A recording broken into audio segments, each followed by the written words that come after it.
नमस्कार। ओदी टेक्निकल में आपका स्वागत है। आज हम लोग एक नए लेसन का शुरुआत करने वाले हैं जिसमें हम लोग करेंगे डीसी जनरेटर से संबंधित कुछ एमसीक्यू टेस्ट का सॉल्यूशन। यह टेस्ट जो है बोधी टेक्निकल ऐप पे फ्री कंटेंट के रूप में अवेलेबल है। आप चाहे तो इसको बोधी टेक्निकल ऐप डाउनलोड करके आप इस टेस्ट को अटेम्प्ट कर सकते हैं। आज हम लोग इसमें डिस्कशन करेंगे 25 एमसीक्यू टेस्ट, एमसीक्यू प्रश्न का। एमसीक्यू प्रश्न 25 है और इसको हम लोग डिस्कस करेंगे विस्तार रूप से। तो चलिए शुरू करते हैं डीसी जनरेटर का एमसीक्यू टेस्ट सॉल्यूशन नंबर 1। इसमें सबसे पहला क्वेश्चन है, मैं बता देना चाहता हूं कि ये टेस्ट जो है बोधी टेक्निकल ऐप पे फ्री कंटेंट के रूप में अवेलेबल है। आप चाहें तो वहां पे अटेम्प्ट कर सकते हैं, उसके बाद ये वीडियो देखेंगे तो आपको ज़्यादा बेनिफिट होगा। बाकी आप ऐसे भी देख सकते हैं क्योंकि इसमें आपको कंप्लीट सॉल्यूशन मिलने वाला है। तो चलिए शुरू करते हैं। डीसी कंपाउंड जनित्र में बी बार स्थिर रहता है। पहला प्रश्न है जो कि पूछ रहा है डीसी कंपाउंड जनित्र में बी बार मतलब ईएमएफ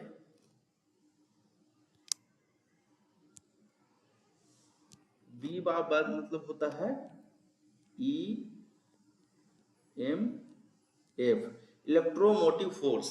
बोला डीसी कंपाउंड जनित्र में इलेक्ट्रोमोटिव फोर्स स्थिर रहता है। कौन सा कब? पहला है केवल फुल लोड पर, दूसरा है नो लोड पर और तीसरा है फुल लोड तथा नो लोड पर।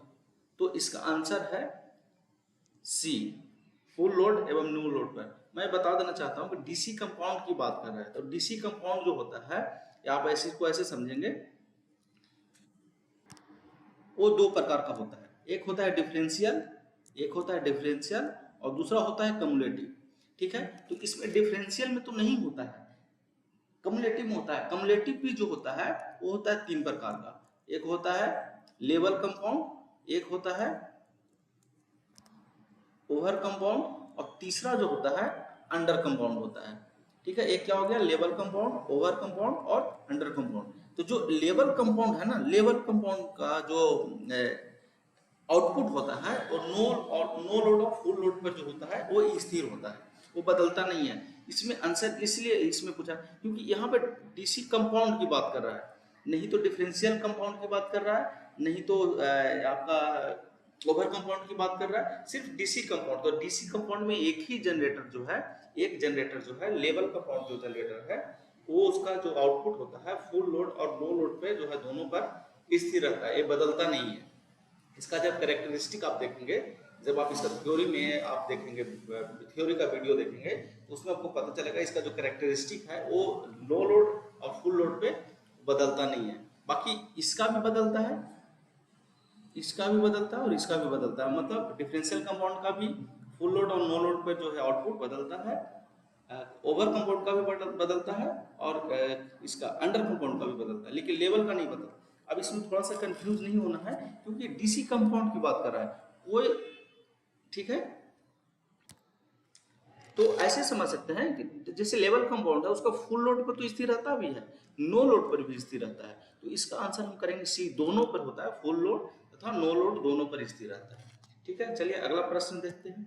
अगला प्रश्न है आर्मेचर कोर के लैमिनेटेड होने से कौन सी क्षति कम होती है? तो ये बहुत वीवीआई है, आप इसको नोट कर सकते हैं। वीवीआई है मतलब वेरी वेरी इंपॉर्टेंट क्वेश्चन है ये। कहीं न कहीं आपको मान के चलिए 10 एग्जाम दीजिएगा, इसमें 6 से 7 एग्जाम में आपको ये क्वेश्चन पूछा जाएगा।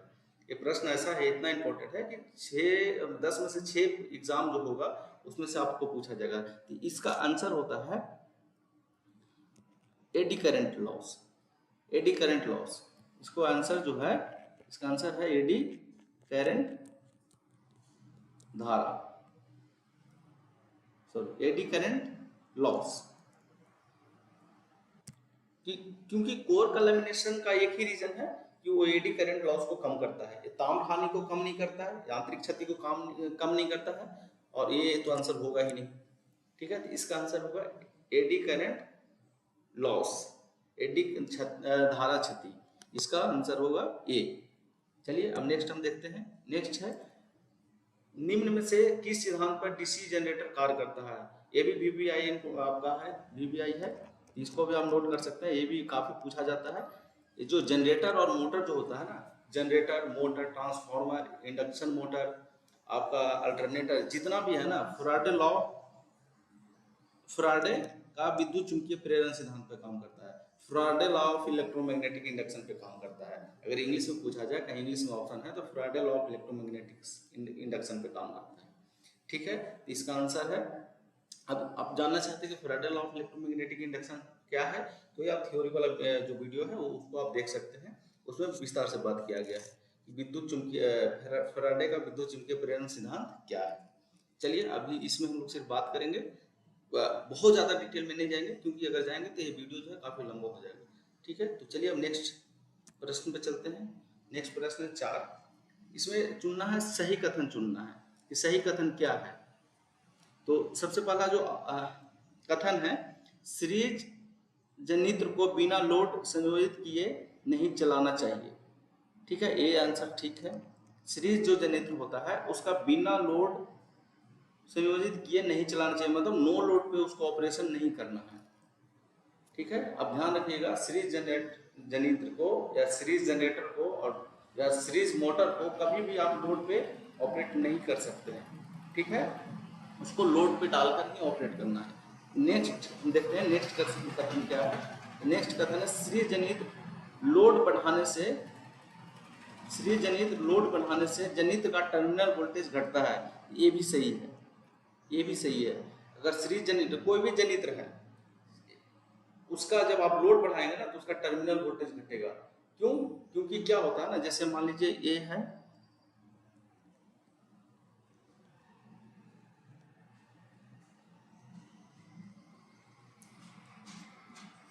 ये जैसे देख सकते हैं कि ये है सीरीज जनरेटर।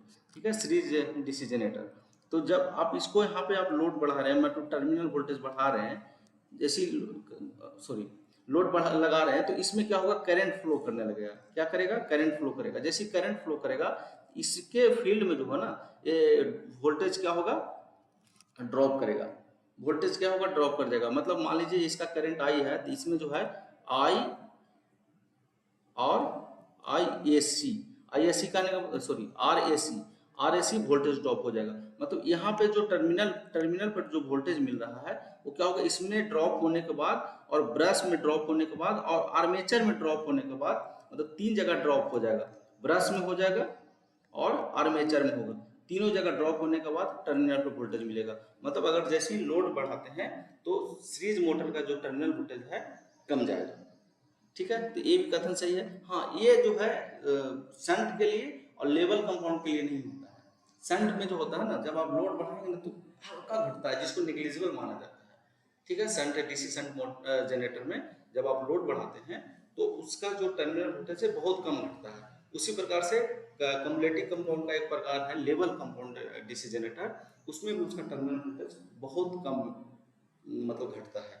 तो लेकिन सीरीज का क्या होता है ना, काफी घट जाता है। जैसे लोड बढ़ाएंगे तो उसका जो है टर्मिनल वोल्टेज घट जाता है। ठीक है, नेक्स्ट ऑप्शन है, सीरीज जनित्र का प्रतिरोध निम्न होता है। ठीक है, इसका ये भी कथन सही है। सीरीज जनित्र का प्रतिरोध जो होता है ना, निम्न स्तरीय होता है। इसका जो वैल्यू होता है, फील्ड का जो वैल्यू होता है, जैसे आप देखेंगे ये क्या है, ये फील्ड है इसका। तो फील्ड का जो रेजिस्टेंस होता है ना, काफी कम होता है। और यही अगर शंट जनरेटर होता तो इसका फील्ड का रेजिस्टेंस काफी ज्यादा होता है। ठीक है, तो यही बोल रहा है इसमें तीसरा नंबर जो है, सी नंबर जो ऑप्शन है, उसमें बोला जा रहा है सीरीज जनित्र का प्रतिरोध निम्न स्तरीय होता है।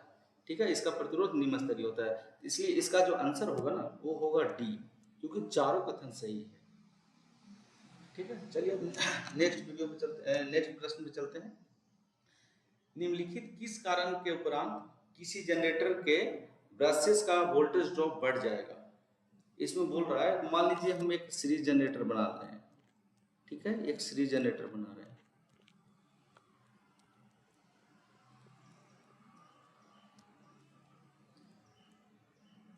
ये टर्मिनल वोल्टेज हो जाएगा, ये क्या होगा, सीरीज फील्ड हो गया। अब इसमें बोल रहा है कि निम्नलिखित कारण के उपरांत किसी जनरेटर के ब्रशेस का वोल्टेज ड्रॉप बढ़ जाएगा। इसका ब्रश कहाँ पे लगा हुआ है, यहाँ पे लगा हुआ है, आर्मेचर कम्यूटेटर पे लगा हुआ है। अब बोल रहा है ब्रशेस में वोल्टेज ड्रॉप बढ़ेगा, कब बढ़ेगा? वोल्टेज ड्रॉप का फॉर्मूला क्या होता है? V बराबर होता है आई आर, मतलब R तो होगा ही, I भी होना चाहिए, ठीक है। I तो होगा ही, R तो होगा ही, क्योंकि ब्रश है तो ब्रश का कुछ रेजिस्टेंस तो होगा ही, I भी होना चाहिए। तो अब हम इसको ऑप्शन से चलते हैं, लोड करंट बढ़ाने से, लोड करंट बढ़ाने से। तो देखिए इसको अब समझने का हम लोग कोशिश करते हैं कि अगर मान लीजिए इसमें करंट 2 एम्पियर चल रहा है, अगर हम इसको 4 कर दें, क्या ये वोल्टेज ड्रॉप बढ़ेगा? तो बढ़ जाएगा, क्योंकि इसका जो फॉर्मूला है ना I इंटू आर होता है। आई कितना था पहले 2, फिर कर दिए हम 4, तो पहले मान लीजिए कुछ वैल्यू आ रहा था, जैसे 4 करिएगा तो उसका बढ़ जाएगा, क्या होगा? वोल्टेज ड्रॉप बढ़ जाएगा। तो इसका आंसर जो होगा लोड करंट बढ़ जाएगा। अगर लोड करंट बढ़ जाता है तो वोल्टेज ड्रॉप क्या होगा? बढ़ जाएगा। लेकिन प्रेरित अगर ईएमएफ बढ़ाते हैं, प्रेरित वोल्टेज बढ़ाते हैं, तो इसका जो वोल्टेज ड्रॉप नहीं बढ़ेगा। वो डिपेंड करता है किसके? लोड करंट पे। लोड करंट घट जाता है, घटने से तो बढ़ेगा नहीं वोल्टेज ड्रॉप, क्योंकि आप जान रहे हैं V क्या है? डायरेक्टली प्रोपोर्शनल I और R है, ठीक है। तो R भी बढ़ना चाहिए अगर ब्रश का रेजिस्टेंस बढ़ाते हैं तो, लेकिन वो तो हो नहीं सकता, पॉसिबल नहीं है ब्रश का रेजिस्टेंस बढ़ाना। तो I का मान जब आप बढ़ाते हैं तो वोल्टेज ड्रॉप बढ़ेगा। अब देखते हैं नेक्स्ट क्या है, लोड करंट का प्रभाव, कोई प्रभाव नहीं होगा। लोड करंट का प्रभाव कैसे नहीं होगा? क्योंकि फॉर्मूला में तो I आ रहा है ना, I तो आ रहा है, तो लोड करंट का प्रभाव होता है। इसका जो आंसर है वो आंसर है ए, लोड करंट बढ़ जाए। अगर लोड करंट बढ़ जाता है तो वोल्टेज ड्रॉप जो है जनरेटर का बढ़ जाएगा, ठीक है। नेक्स्ट है 6 नंबर, निम्नलिखित किसके लिए श्रेणी जनरेटर का प्रयोग होता है? निम्नलिखित किसके लिए श्रेणी जनरेटर का प्रयोग होता है? तो आप इसको भी नोट कर सकते हैं, ये भी वीवीआई आपका प्रश्न है, वीवीआई प्रश्न है, क्योंकि ये भी बहुत पूछा जाता है। अब इसमें हम चारों ऑप्शन को देखेंगे और चारों ऑप्शन के बारे में जानेंगे कि किसके लिए कौन सा प्रयोग किया जाता है। तो श्रेणी जनरेटर जो होता है ना, वो बूस्टर के लिए प्रयोग किया जाता है। किसके लिए प्रयोग किया? इसका जो आंसर पहले जान लीजिए, आंसर है बूस्टर, ठीक है। लेकिन आंसर के साथ में और हम जानेंगे कि और किसके साथ होता है। तो बैटरी चार्जर के लिए क्या होता है? शंट जनरेटर का प्रयोग किया जाता है। किसका किया जाता है? शंट जनरेटर का। घरेलू के लिए भी शंट जनरेटर का प्रयोग किया जाता है। घरेलू है तो जो प्रयोग होता है शंट जनरेटर होता है, और लाइटिंग के लिए भी शंट जनरेटर होता है। शंट जनरेटर या कंपाउंड जनरेटर, कंपाउंड जनरेटर, ठीक है। लेकिन जो बूस्टर के लिए होता है ना, बूस्टर के लिए सिर्फ और सिर्फ जो होता है ये आपका श्रेणी जनरेटर इस्तेमाल किया जाता है, सीरीज जनरेटर इस्तेमाल किया जाता है।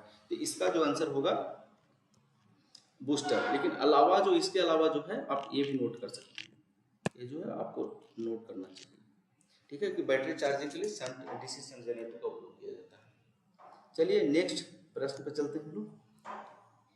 नेक्स्ट है 7वां, क्या होगा जब समानांतर में चल रहे 2 जनरेटरों में से एक जनरेटर हटा लिया जाए? कह रहा है कि 2 समानांतर में चल रहा है जनरेटर, अगर उस जनरेटर में से एक जनरेटर को हटा लिया जाए तो क्या होगा? तो इसका जो आंसर है सी, पहले की उत्तेजना धीरे धीरे कम होगी।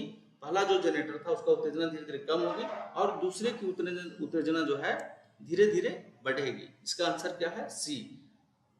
सब प्रश्न समझिएगा, प्रश्न ये है कि 2 जनरेटर्स है और दोनों समानांतर में चल रहा है, तो एक जनरेटर को हटा लिया जाए तो दूसरा का पे क्या प्रभाव पड़ेगा, ठीक है, दूसरा पर क्या प्रभाव पड़ेगा? तो इसका आंसर जो है, आंसर है सी, पहले की उत्तेजना धीरे धीरे कम होगी, मतलब उसका जो फील्ड है उसका कम होगा और दूसरे का फील्ड जो है धीरे धीरे बढ़ेगा, ठीक है। चलिए अब नेक्स्ट प्रश्न चलते हैं।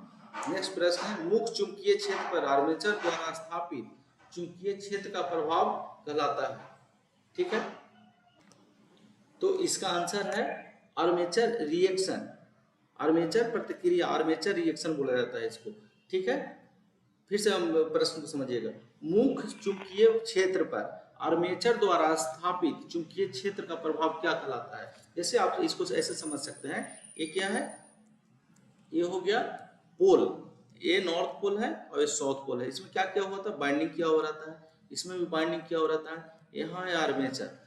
जब डीसी जनरेटर को स्टार्ट किया जाता है और उसको लोड पे लिया जाता है तो क्या होता है ना, इसके द्वारा भी, ये जो इसमें कंडक्टर स्थापित है इसके द्वारा भी फ्लक्स उत्पन्न होता है। तो जो ये जो इसके द्वारा जो फ्लक्स उत्पन्न होता है, ये मेन फ्लक्स में कुछ डिस्टरबेंस पैदा करता है, अपना प्रभाव डालता है। तो उसको क्या बोला जाता है, जो मेन फ्लक्स, जो आर्मेचर फ्लक्स है, वो मेन फ्लक्स पे जो प्रभाव डालता है उसको बोला जाता है आर्मेचर रिएक्शन, आर्मेचर प्रतिक्रिया।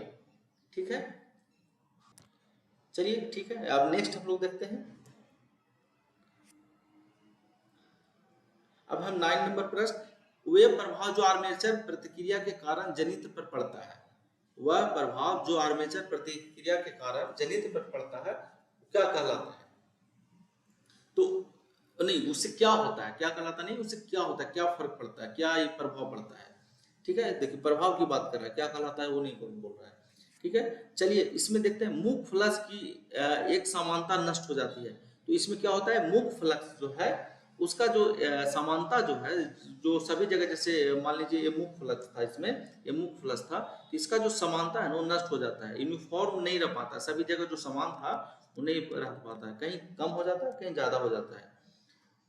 ठीक है, नेक्स्ट है, जनित्र द्वारा उत्पन्न ईएमएफ का मान और दक्षता घट जाता है। जनित्र का जो, क्योंकि क्या हो रहा है ना, जो आर्मेचर का फ्लक्स जो है, मेन फ्लक्स को क्या कर रहा है, डिस्टर्ब कर रहा है, कम कर दे रहा है, तो उससे क्या होता है, ईएमएफ का मान जो है कम जाता है, और जिसके कारण क्या होता है, दक्षता भी कम जाता है। ए बी आंसर को है सही है, ए बी आंसर सही है और ए बी आंसर सही है, ए और बी दोनों सही है। अब चलिए तीसरा पर देखते हैं, मुख पोल पर विचुम्बकन प्रभाव उत्पन्न होने के कारण उसका अवशिष्ट चुंबकत्व नष्ट हो जाता है, ये भी आंसर सही है। मुख पोल पर क्या होता है ना, विचुम्बकन प्रभाव होता है, मतलब क्या करता है, मुख पोल को क्या है, इसके फ्लक्स को खत्म कर देता है, किसी किसी लोकेशन में, हाफ लोकेशन में कम कर देता है, जिसके कारण क्या होता है, उसका जो है अवशिष्ट चुंबकत्व, रेसिडुअल मैग्नेटिज्म जो होता है उसका मान को मतलब नष्ट कर देता है, जो मुख फ्लक्स में रेसिडुअल मैग्नेटिज्म होता है उसको खत्म कर देता है। तो इसका आंसर जो होगा, इसका आंसर होगा डी, क्योंकि सारे कथन जो है इसमें सही है, मतलब सभी प्रभाव उत्पन्न करता है। ठीक है, चलिए अब देखते हैं 10 नंबर प्रश्न, कौन सी क्षति लोड के साथ परिवर्तित होता है? कौन सा क्षति जो है लोड के साथ परिवर्तित होता है? वो होता है, लोड के साथ परिवर्तित होता है, उसका कहा जाता है ताम्र क्षति। क्योंकि लोड जैसे यहाँ बढ़ाएंगे, जनरेटर पर जैसे लोड बढ़ाएंगे ना, तो आई का मान बढ़ेगा, आई का मान बढ़ेगा, और जहां आई का मान होता है, क्योंकि जो ताम्र क्षति होता है आई स्क्वायर आर होता है, जहां आई बढ़ेगा वहां क्या होगा, ताम्र क्षति बढ़ेगा। लेकिन ईडी करेंट, हिस्टेरेसिस लॉस और वायु क्षति, इसको कहा जाता है कांस्टेंट लॉस, कांस्टेंट लॉस। क्यों कांस्टेंट लॉस की क्यों है, क्योंकि इसका जो होता है लोड पर कोई प्रभाव नहीं पड़ता है, लोड जनरेटर पर है या नहीं इस ये होगा, लेकिन ताम्र क्षति तभी होगा जब उस पर लोड डाला जाएगा, मतलब उसमें करंट का फ्लो होगा, उसके आर्मेचर में करंट का फ्लो होगा, या पोल्स में उसका करंट का फ्लो होगा, पोल्स बाइंडिंग में, फील्ड बाइंडिंग में अगर करंट का फ्लो होता है तब ताम्र क्षति होता है, अन्यथा नहीं होता है। लेकिन एडी करंट, हिस्टेरेसिस लॉस और वायु क्षति जो होता है वो कांस्टेंट है, क्योंकि आप लोड डालें या नहीं डालें, जैसे जनरेटर स्टार्ट हुआ वो उसी समय से एडी करंट और हिस्टेरेसिस लॉस होना शुरू हो जाता है। ठीक है, तो इसका जो आंसर है, इसका आंसर है ताम्र क्षति।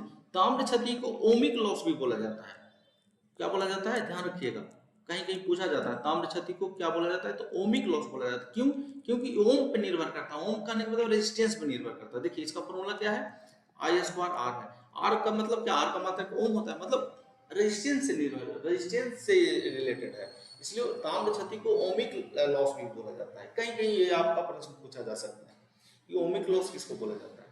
चलिए अब नेक्स्ट प्रश्न देखते हैं, 11 नंबर है, 4 पोल वाले वेव जनित्र के आर्मेचर में समानांतर पथों की संख्या होगी।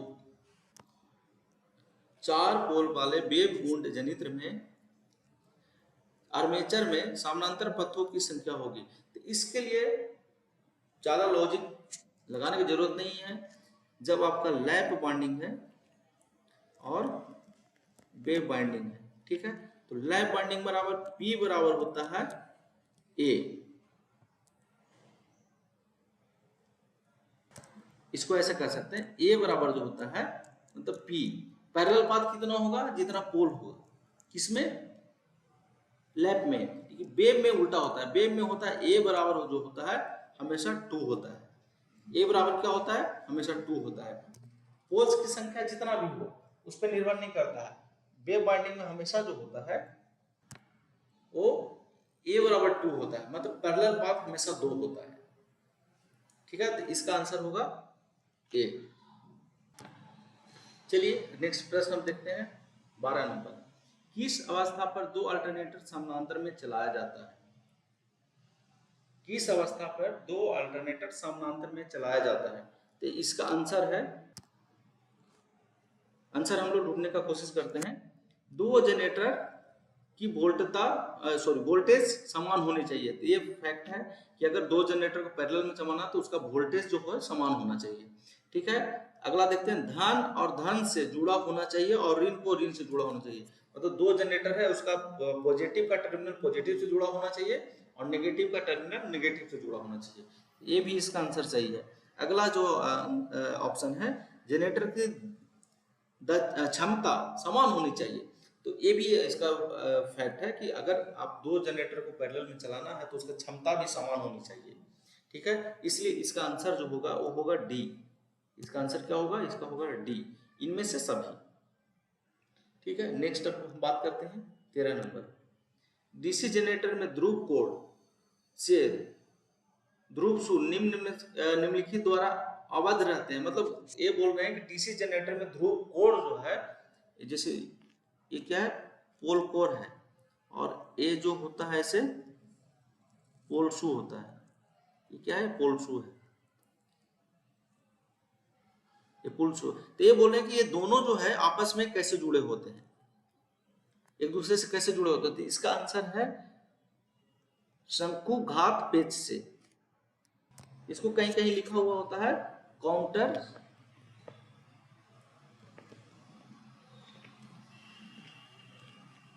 शंक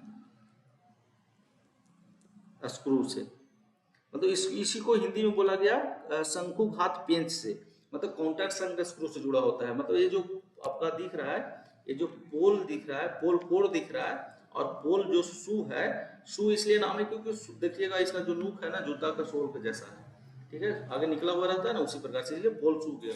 ये दोनों जो आपस में जुड़ा हुआ होता है वो क्या किससे जुड़ा होता है, शंकुघात पेंच से जुड़ा हुआ रहता है, ठीक है। चलिए हम नेक्स्ट देखते हैं। नेक्स्ट है, डीसी जनरेटर में उत्पन्न ईएमएफ निम्नलिखित के समानुपाती होता है। तो इसके लिए तो ईएमएफ के लिए एक फॉर्मूला होता है, वो फॉर्मूला पहले लिख लेते हैं, फिर उसके बाद हम लोग ड्राइव कर लेंगे क्या इसका होता है।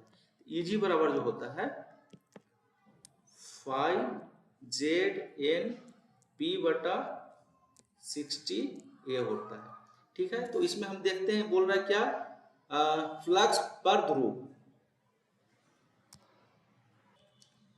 आंसर है सही, क्योंकि फ्लक्स यही तो है, फ्लक्स पर ध्रुव, एक ध्रुव से कितना फ्लक्स निकल रहा है तो इसके समानुपाती है, ये ठीक है। आर्मेचर की चाल की, आर्मेचर का चाल क्या है, एन है, ठीक है। पहला हो गया फाई, दूसरा हो गया एन, तीसरा बोला पोल की संख्या, पोल की संख्या पर भी निर्भर करता है, पी पर भी निर्भर करता है, और इनमें से सभी। तो जब 3 आंसर मिल गया तो इसका जो लास्ट ऑप्शन होगा डी होगा, इनमें से सभी पे निर्भर करता है, ठीक है। ये जो फॉर्मूला है आप याद कर सकते हैं। इजी बराबर होता है फाइव जेड एन पी बटा 68, ठीक है। जहाँ फाइव है फ्लक्स पोल, फ्लक्स पर पोल, जेड है कंडक्टर की संख्या, एन है आर्मेचर का स्पीड, पी है पोल की संख्या, और 60 एक नंबर है, इसको रहने दीजिए, क्योंकि ये कैलकुलेशन जब आप करेंगे, फॉर्मूला जब निकालेंगे तो उसमें आता है। और ए है उसका पैरेलल पाथ की संख्या, कि पैरेलल पाथ अगर लैप बाइंडिंग है तो उसका पैरेलल पाथ जो है पी बराबर ए होगा, और जो वेव बाइंडिंग है उसका ए बराबर क्या होगा, 2 होगा, ठीक है। तो ये है पैरेलल पाथ की संख्या। चलिए अब नेक्स्ट हम प्रश्न देखते हैं 15 नंबर। कॉइल के सिरों को कम्यूटेटर सेगमेंट पर जोड़ने की प्रक्रिया को कहते हैं। तो इसमें जैसा है आप देख सकते हैं, इसका जो आंसर है इसका डी है, कम्यूटेटर कनेक्शन। मतलब जो कॉइल जो है आर्मेचर कॉइल है, उसको जब आप कम्यूटेटर का सीक्वेंट से आप कनेक्ट करेंगे उसको कहा जाता है कम्यूटेटर कनेक्शन, कम्यूटेटर का कनेक्शन, ठीक है। इसका आंसर है डी। अब नेक्स्ट प्रश्न हम देखेंगे 16 नंबर। सामान्यतः आर्मेचर प्रतिरोध का मान होता है, तो इसका आंसर है डी, एक होता है, या कहीं कहीं लिखा हुआ था 1 ओम से कम, इसमें कंफ्यूज नहीं होना है, 1 ओम होता है या इससे कम होता है, मतलब ये आर्मेचर का प्रतिरोध है कम से कम रखने का कोशिश किया जाता है। इसीलिए इसको आप देखिएगा कि आर्मेचर का जो वायरिंग होता है ना वो कॉपर का इस्तेमाल किया जाता है। जनरली आज का डेट में क्या होने लगा है, एल्युमिनियम का भी आने लगा है, लेकिन ऐसा नहीं, उसको कोशिश किया जाता है कि कॉपर का रखा जाए ताकि उसका जो प्रतिरोध हो ना कम से कम हो। तो इसका आंसर है डी, 1 ओम या 1 ओम से कम रखा जाता है। ठीक है, नेक्स्ट है 17 नंबर, किसी डीसी मशीन के असंतृप्त पोल का आर्मेचर रिएक्शन का प्रभाव होगा। तो असंतृप्त पोल की बात कर रहा था, असंतृप्त पे क्या होता है, क्रॉस मैग्नेटाइजेशन होता है, क्रॉस चुंबकन होता है। और यहाँ संतृप्त अगर बात करता, संतृप्त अगर बात करता तो उस पे क्या होता है, बी चुंबकन, बी चुंबकन होता है। ठीक है, तो यहाँ पे असंतृप्त पोल की बात कर रहा है कि अगर अनसैचुरेटेड पोल है तो उसका जो उस पे आर्मेचर रिएक्शन का प्रभाव क्या होगा, तो उसका आंसर है सी, क्रॉस मैग्नेटाइजेशन, बी क्रॉस चुंबकन। और अगर यहाँ पे संतृप्त पोल की बात करता तो वहां पे हो जाता है बी चुंबकन। तो ध्यान रखना है, इसमें थोड़ा सा कंफ्यूजन होता है, लेकिन इसको ध्यान रखना कि असंतृप्त की बात कर रहा है या संतृप्त की बात कर रहा है, मतलब सेचुरेटेड पोल की बात कर रहा है या अनसेचुरेटेड पोल की बात कर रहा है। ठीक है, चलिए अब नेक्स्ट देखते हैं 18 नंबर।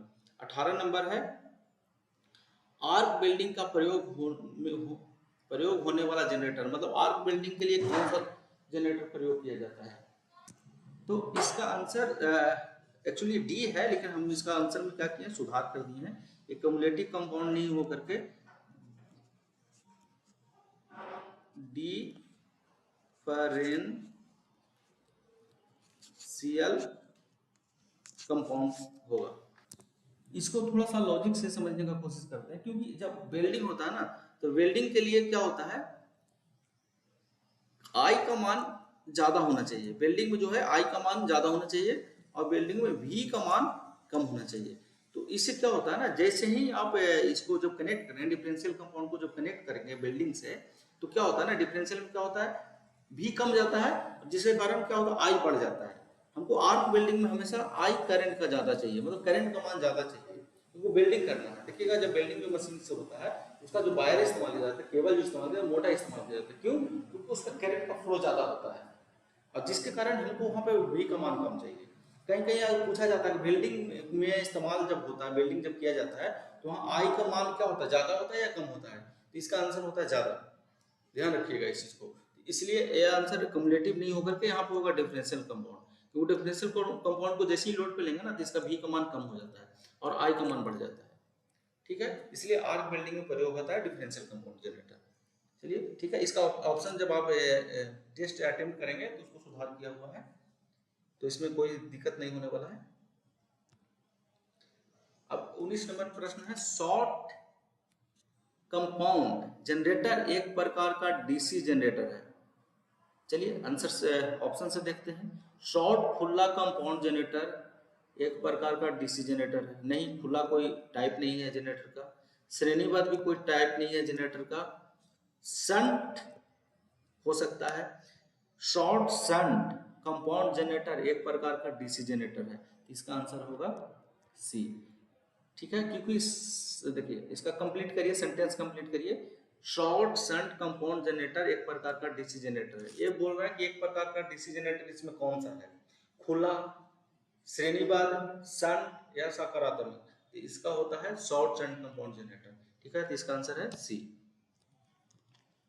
नेक्स्ट है 20 नंबर, कम्यूटेटर सेगमेंट में लगाई गई पत्तियां, तांबे की पत्तियां का आकार होता है, तो उसका आकार होता है भी आकार। ठीक है, जैसे मान लीजिए कम्यूटेटर का सेगमेंट है, ठीक है, कम्यूटेटर का सेगमेंट है, ये जो पत्ती लगाया हुआ है ना, ये जो पत्ती लगाया हुआ है, एक दूसरे के बीच में जो ऐसा जो आकार होता है ना, ऐसे होता है, ऐसे ऐसे होता है, ऐसे ऐसे होता है। ठीक है, ये जो लगाया हुआ है ना, ऐसे, ऐसे समझ सकते हैं।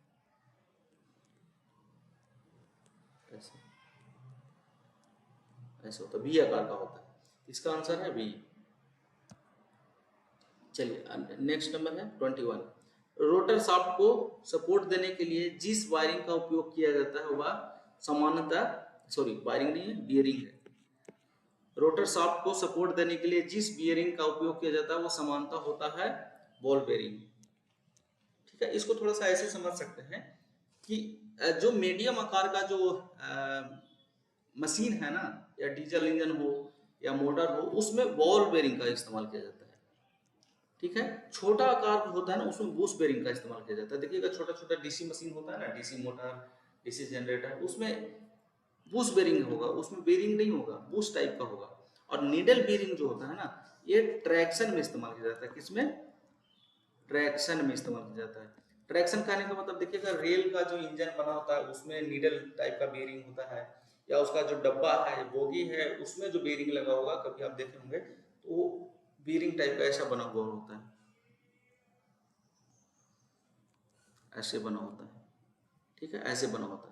तो ये क्या हो गया? नीडल बेयरिंग इसको बोला जाता है। अब बुश क्या हो गया? ये ऐसे है, एक अंदर में ऐसे लगा रहेगा। ठीक है, बस इतना। और बॉल बेयरिंग क्या होता है? ऐसे होता है, और इसके में गोल गोल गोल गोल ऐसे लगा हुआ होता है, बॉल टाइप का, इसलिए बॉल बेयरिंग। इसका आंसर होगा बॉल बेयरिंग। अगर बुश बेयरिंग पूछेगा तो छोटा मशीन में होता है, नीडल बेयरिंग होता है ट्रैक्शन में। लेकिन इसका जो अभी आंसर हम लोग बात कर रहे हैं तो इसका होगा बॉल बेयरिंग। चलिए नेक्स्ट हम देखते हैं 22। डीसी जनित्र का कार्य सिद्धांत हम लोग पहले ही डिस्कस कर चुके हैं। फैराडे का विद्युत चुंबकीय प्रेरण का नियम ये काम करता है। डीसी जनरेटर जो है फैराडे का विद्युत चुंबकीय प्रेरण सिद्धांत पे काम करता है। यहाँ तक डीसी जनरेटर मतलब DC generator, DC motor, transformer, induction motor, alternator, सारा जो है ये विद्युत फैराडे का विद्युत चुंबकीय प्रेरण सिद्धांत पे काम करता है। ठीक है, चलिए आगे हम देखते हैं। भंवर धारा हानियां डीसी मशीन के लिए किस भाग में होता है? भंवर धारा हानियां जो डीसी मशीन में होता है वो किस भाग में होता है? तो होता है फील्ड में भी होता है, मतलब फील्ड पोल में भी होता है, आर्मेचर में भी होता है।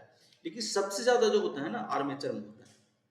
सबसे ज्यादा किस में होता है? आर्मेचर में। इसलिए इसका आंसर जो होगा आर्मेचर होगा। अगर यहाँ पे दिया हुआ रहता है ऐसे A sorry B, B and C, answer हो जाता है ये वाला। लेकिन यहाँ पे बी एंड सी नहीं दिया हुआ है, यहाँ सिर्फ अलग अलग दिया हुआ है। तो सबसे ज्यादा जहाँ पे होता है उसको चॉइस करना पड़ेगा, चूज करना पड़ेगा।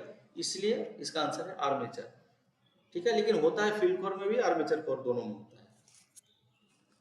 चलिए आगे बात करते हैं 24। भंवर धारा का किसी डीसी मशीन के किस हिस्से में सबसे ज्यादा नुकसान होता है? देखिए इसमें आंसर आ गया ना, यहाँ पे आर्मेचर में बोल रहा है कि किस भंवर धारा का किसी डीसी मशीन में आर्मेचर के हिस्से में सबसे ज्यादा नुकसान होता है। ठीक है, फील्ड पोल भी दिया हुआ, लेकिन फील्ड पोल नहीं होता है। फील्ड पोल में कम होता है जरूर, लेकिन कम होता है। सबसे ज्यादा जो भंवर धारा हानि होता है, ईडी करंट लॉस जो होता है, वो होता है आर्मेचर में। अब लास्ट प्रश्न है 25 नंबर। अब इसको हम देखते हैं थोड़ा सा।